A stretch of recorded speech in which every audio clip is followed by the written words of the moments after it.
Bonjour, je suis directeur technique ou CTO comme on dit maintenant. Ça consiste à prendre les décisions, les choix techniques sur les projets, assister l'équipe sur les développements en les conseillant et surtout les faire monter en compétences. Je suis chez Cookline depuis 2013 donc je te laisse faire le calcul. Ça fait bientôt 2 ans que je suis à Cookline. J'ai rejoint en 2020 en alternance pendant un an et après j'ai été pris en 2021 en CDI. Et je suis dev full stack junior. Il en existe des dizaines. Ceux que nous utilisons chez Cookline ont été choisis pour leur pérennité et l'appétence qu'ont les développeurs sur ces langages. On bosse dans le web, du coup les langages qu'on utilise c'est l'HTML, le CSS, le JS et le PHP. Ces langages utilisés entre eux ou indépendamment nous permettent de répondre à toutes les demandes de nos clients et même de leur faire profiter des dernières technologies. Pas vraiment de favoris dans tout cela. Ils sont tous très utiles et très sympas à utiliser. Alors côté développement, notre spécialité c'est les thèmes sur mesure WordPress, vu que c'est ce qui répond à la plupart des besoins de tous les clients. Nous concevons avec le client et selon ses envies son site, son intranet ou son extranet, ou encore son application web.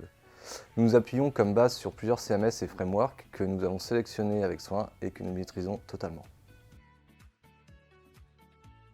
Sur mesure, parce que Cookline du coup il a 4 pôles, le côté développement du coup dont je fais partie, le côté graphiste, le côté conseil marketing et hébergement web. Du coup on peut vraiment répondre à tous les besoins de tous les clients. Si les clients veulent un site web entier, on peut leur faire. S'ils veulent juste de la communication, on peut très bien aussi leur faire. Donc sur mesure, vu qu'on peut répondre à tous les besoins de tous les clients.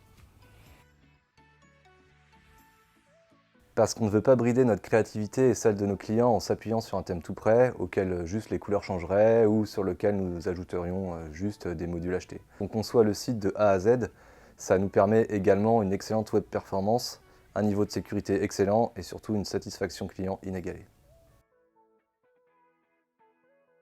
On étudie d'abord son cahier des charges, s'il n'en a pas, on l'accompagne en AMOA. Puis ensuite vient l'étude UX et web marketing. Suite à ça, des wireframes sont élaborés. Vient ensuite la phase graphique, puis le fameux cahier de spécifications techniques et fonctionnelles. C'est alors au tour de l'équipe dev de coder et d'intégrer le site en respectant tout ce qui a été validé précédemment. On va prendre le site, on va le découper en petites briques à développer. Et après on va se mettre au boulot. Donc chaque développeur qui fait partie du projet va prendre sa petite brique, il va la coder de son côté. Et comme ça on construit le site petit à petit. Une recette interne a lieu, puis nous livrons au client pour qu'il valide à son tour. L'avant-dernière étape, en fait, c'est la mise en production et on finit par une phase de garantie. On pourrait penser qu'après la mise en production du site, ça s'arrête là, mais avec la plupart des clients, on a un contrat de maintenance. Et donc s'ils veulent faire des évolutions sur le site ou qu'ils trouvent des petits soucis, on est là pour régler tout ça. La web perf, c'est le fait de rendre performant en fait, un site internet. Sa vitesse de chargement notamment, basée sur plusieurs critères, du cache, de l'optimisation d'images, le moins d'extensions possible, des événements JavaScript ciblés et légers, de l'optimisation de CSS, etc. En fait, c'est un ensemble de règles et de bonnes pratiques que nous mettons en œuvre chez Cookline.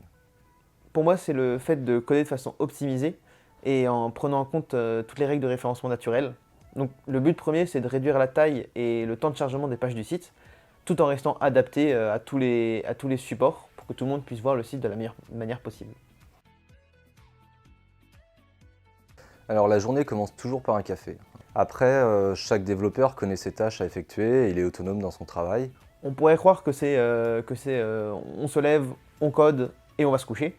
Et au final, c'est pas forcément le cas. Donc ma journée elle se passe le matin un peu comme tout le monde, j'ai une petite routine matinale, j'arrive au boulot et il y a plein de trucs au final qu'on fait. Il y a bien sûr on code, on développe ce qu'on doit développer, mais il y a aussi toute la gestion de projet, de la relation client pour comprendre son besoin, vraiment savoir ce qu'il veut, répondre aux demandes et aux questions de certains clients. Des réunions de production sont réalisées pour répartir et organiser le travail. Chaque collaborateur évoque ainsi les soucis qu'il a pu rencontrer, comment il a pu mettre en place des solutions, ou bien encore prendre l'avis de ses collègues.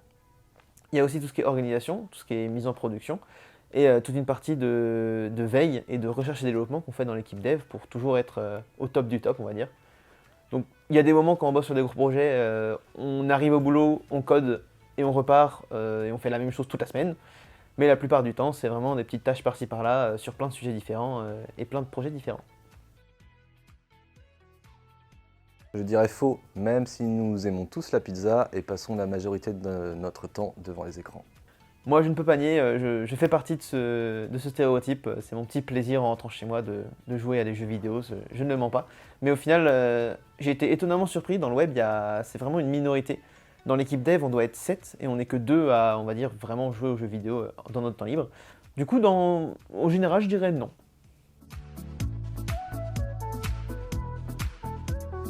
Bonjour, je suis directeur technique. Vas-y, oublie. Tu peux la refaire sans dire le alors au début. Oui, c'était le petit réflexe. Ah, j'aime pas ça en fait. C'est chiant. Alors, Ah, t'inquiète.